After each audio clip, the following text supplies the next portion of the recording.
In this week's Above the Tearline, we'd like to look at the concept of air cover as part of VIP protection.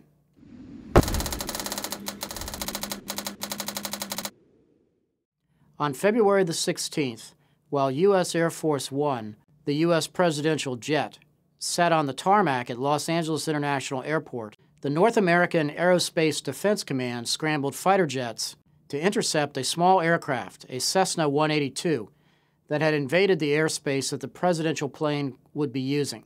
The Cessna was forced to land at Long Beach Airport, where authorities reportedly found that the plane was carrying about 40 pounds of marijuana. After investigating the incident, Secret Service agents determined that the individuals on the plane did not intend to cause any harm to Air Force One. The concept of air cover is similar to protection for areas on the ground when streets are frozen and secreted to allow a presidential motorcade to travel safely through the area.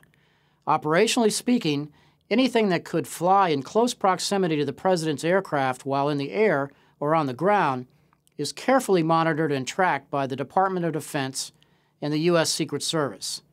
Airspace in this area is restricted and frozen, meaning no unauthorized flight activity is allowed. Historically, the airspace surrounding the White House and Blair House, fixed targets, have long been recognized by the FAA and the U.S. Secret Service as Special Use Airspace Prohibited Area P-56 in the District of Columbia. Following the 9/11 attacks, this special coverage area around the District of Columbia was expanded. The area is now known as the Air Defense Identification Zone, a designation that became permanent in 2008. As the 9/11 attacks demonstrated, the U.S. government must take potential airborne threats very seriously.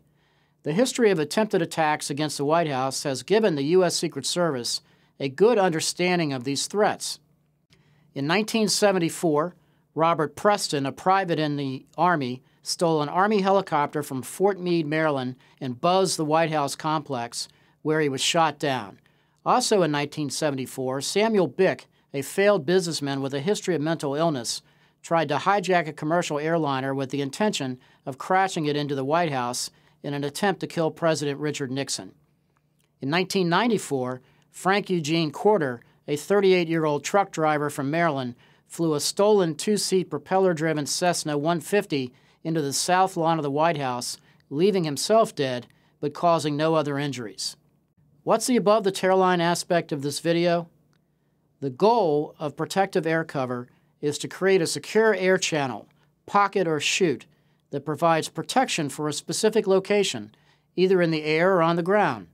Even though an airborne threat may not be immediately visible, these threats are literally still on the radar.